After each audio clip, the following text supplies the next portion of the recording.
সুপ্রভাত সবাইকে। নতুন একটি দিন শুরু করলাম। ঘুম থেকে উঠেই সোজা চলে গেলাম রান্নাঘরে। এক গ্লাস গরম জল খেয়ে নিলাম। কালকে পর্যন্ত এত বৃষ্টি হয়েছে যে একটু ওয়েদারটা ঠান্ডাই হয়ে গেছিল। চলুন জলটা নিয়ে একটু রোদের দিকে যাই। আজকে বেশ সুন্দর সকাল থেকে রোদ উঠেছে, বেশ ভালোই লাগছে। জামা কাপড়গুলো কালকে ধুয়ে রেডি করে রাখা হয়েছিল, আজকে নিয়ে চলে গেলাম ছাদে। ছাদের দুটো দড়ি পুরো ভর্তি হয়ে গেছে, এত জামা কাপড় হয়েছিল। যাই হোক, করে নিয়ে এখন চলে যেতে হবে রান্নাঘরে। কি খাবার দাবার করা যায় সেটাই দেখছি।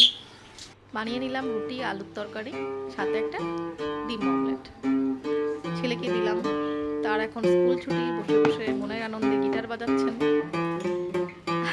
আমি রান্না বান্নার ফাঁকে ফাঁকে আবার লেগে গেলাম একটু ফ্রিজটাকে নিয়ে।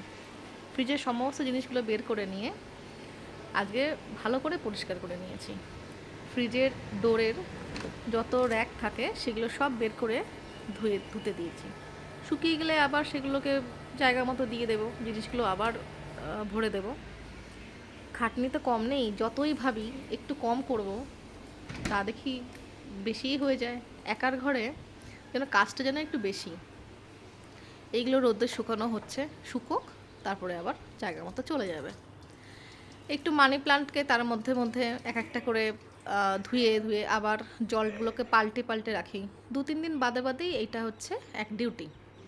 এগুলোকে ধুয়ে রাখলে বেশ সুন্দর, মানে চকচক করে। আর মানি প্লান্টের ছোট্ট একটা ডালকে আমি জলের মধ্যে দিয়ে দিলাম। আজকে তাহলে এই পর্যন্ত। সবাই ভালো থাকবেন।